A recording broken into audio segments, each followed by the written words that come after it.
नमस्कार। पिछले 10 सालों में ना भारत की इकोनॉमी ने बड़े उतार चढ़ाव देखे हैं, बिल्कुल एक रोलर कोस्टर की तरह। आज हम समझेंगे मोदीनॉमिक्स के पीछे की पूरी मशीनरी को। इसके बड़े बड़े प्लान्स क्या थे, वादे क्या किए गए और असल में नतीजे क्या निकले।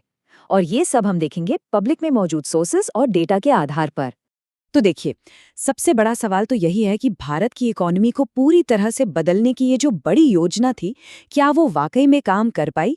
यहाँ हम इसी चीज को देखेंगे कि इरादे क्या थे और हकीकत क्या निकले। और यकीन मानिए, आंकड़े एक बहुत ही दिलचस्प कहानी बताते हैं। देखिए, किसी भी बड़े आर्थिक बदलाव को समझने के लिए उसके जड़ तक पहुंचना बहुत जरूरी होता है ना? तो चलिए सबसे पहले मोदीनॉमिक्स की बुनियाद को ही समझते हैं। मतलब वो कौन सी सोच थी जिसने इन सभी नीतियों को आकार दिया। सोर्सेस के मुताबिक मोदीनॉमिक्स का फलसफा दो मेन आइडियाज पर टिका हुआ है। एक है निजीकरण और दूसरा है उदारीकरण। अगर आसान भाषा में कहूं तो इसका मतलब है कि सरकारी कंट्रोल को कम करना और दुनिया भर की कंपनियों के लिए भारत में पैसा लगाना आसान बनाना। मतलब एक तरह से इकोनॉमी के दरवाजे दुनिया के लिए और ज्यादा खोल देना। पर देखिए, कोई भी फलसफा तो सिर्फ एक आइडिया ही रहता है, जब तक उसे जमीन पर ना उतारा जाए। तो सवाल ये उठता है कि इस बड़ी सोच को हकीकत में कैसे बदला गया? वो कौन से बड़े बड़े सुधार थे जो लाए गए? और यहीं पे एंट्री होती है मेक इन इंडिया की। शायद इस पूरे आर्थिक विजन का सबसे जाना पहचाना चेहरा। आइडिया बहुत बोल्ड और बिल्कुल सीधा था। भारत को दुनिया की फैक्ट्री बनाना, दुनिया की बड़ी बड़ी कंपनियों को इस बात के लिए मनाना कि वो अपने प्रोडक्ट्स यहीं भारत की जमीन पर बनाएं।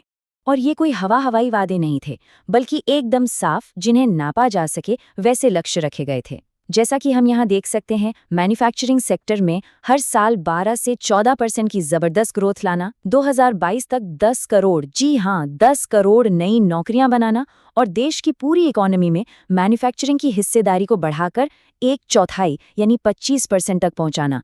ये कोई छोटे मोटे लक्ष्य तो बिल्कुल नहीं थे। तो ये थी योजना, बहुत महत्वाकांक्षी, एकदम साफ और साहसिक। लेकिन कहानी का दूसरा पहलू क्या है, असलियत क्या रही? अब वक्त है थोड़ा आंकड़ों में गोता लगाने का और ये देखने का कि जमीन पर क्या हुआ। तो सबसे बड़ा सवाल, क्या ये काम कर पाया? क्या मेक इन इंडिया अपने उन बड़े बड़े वादों पर खरा उतरा? चलिए देखते हैं आंकड़े क्या तस्वीर पेश करते हैं। और यहीं पर हमें इरादों और हकीकत का फर्क साफ साफ दिखाई देता है। लक्ष्य था कि इकोनॉमी का 25% हिस्सा मैन्युफैक्चरिंग से आएगा, लेकिन हमारे सोर्सेज बताते हैं कि पिछले दशक में यह हिस्सा बढ़ने की बजाय थोड़ा सा घट गया। मतलब लक्ष्य से हम काफी दूर रह गए। और ये बात सिर्फ मैन्युफैक्चरिंग की नहीं है। चलिए पूरी अर्थव्यवस्था की ग्रोथ को देखते हैं।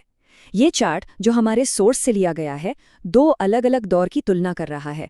बाईं तरफ है पिछली सरकार का औसत और दाईं तरफ है मोदी सरकार के पहले 8 साल का औसत। और आंकड़े ये बताते हैं कि एवरेज ग्रोथ रेट पहले के मुकाबले धीमी रही। अच्छा, इन आंकड़ों में एक और पेच है। हमारे सोर्सेज में ये भी बताया गया है कि कुछ इंडिपेंडेंट इकोनॉमिस्ट्स और फाइनेंशियल इंस्टीट्यूशंस ने सरकार पर आर्थिक डेटा में हेरफेर करने का आरोप भी लगाया है। और इस बात ने पूरी कहानी को और भी ज्यादा कॉम्प्लेक्स बना दिया है। 45 साल, सोचिए, ये कितना लंबा वक्त होता है। तो आखिर ये आंकड़ा इतना मायने क्यों रखता है? ये आंकड़ा 2017 की एक रिपोर्ट से जुड़ा है, जिसमें कहा गया है कि भारत में बेरोजगारी 45 साल के सबसे ऊंचे स्तर पर पहुंच गई थी। और सोर्सेज में इस बढ़ोतरी को दो बड़े आर्थिक झटकों से जोड़ा जाता है। पहला 2016 की नोटबंदी और दूसरा उसके ठीक बाद लागू हुआ जीएसटी। लेकिन देखिए, कोई भी इकोनॉमी सिर्फ जीडीपी और मैन्युफैक्चरिंग के आंकड़ों से नहीं चलती, वो चलती है लोगों से। तो चलिए अब अपना ध्यान दो ऐसे जरूरी सेक्टर्स पर लाते हैं जिनका सीधा असर आम नागरिकों की जिंदगी पर पड़ता है। एक है श्रम यानी लेबर और दूसरा है स्वास्थ्य सेवा यानी हेल्थ केयर। जब लेबर कानूनों में बदलाव की बात सामने आई तो इसका कड़ा विरोध भी हुआ। ये जो बयान हम देख रहे हैं, ये भारतीय मजदूर संघ का है, जो एक बहुत बड़ी ट्रेड यूनियन है। उनकी चिंता ये थी कि ये जो नए सुधार हैं, ये कंपनियों को ज्यादा ताकत दे देंगे, जिससे मजदूरों का शोषण करना आसान हो सकता है और उनके जो अधिकार दशकों से बने हुए हैं, वो कमजोर पड़ सकते हैं। और कुछ ऐसी ही चिंताएं हेल्थ केयर सेक्टर में भी जताई गईं। सोर्स में जिन पब्लिक हेल्थ एक्सपर्ट्स का जिक्र है, उनका मानना था कि सरकारी अस्पतालों और क्लिनिकों के लिए जो फंडिंग थी, वो नाकाफी थी उन्हें एक और डर था कि कहीं सरकार का ध्यान पब्लिक हेल्थ केयर से हटकर प्राइवेट सेक्टर की तरफ तो नहीं जा रहा, जिससे इलाज आम लोगों की पहुंच से बाहर हो सकता है। तो हमारे सामने एक तरफ है बहुत साहसी योजनाएं, दूसरी तरफ है मिले-जुले नतीजे और कुछ जरूरी सेक्टर्स में गहरी चिंताएं। तो इन सब अलग-अलग टुकड़ों को एक साथ जोड़कर कैसे देखा जाए? चलिए अब इस पूरी तस्वीर को समझने की कोशिश करते हैं। लेकिन इस कहानी का एक और जरूरी पहलू भी है, और वो है बड़े ढांचागत बदलाव, जैसे रेल बजट को आम बजट में मिला देना, जिससे थोड़ी ब्यूरोक्रेसी कम हो, या फिर विदेशी निवेश को मंजूरी देने वाले बोर्ड को ही खत्म कर देना। ये सरकार के काम करने के तरीके में किए गए बहुत बड़े बदलाव थे।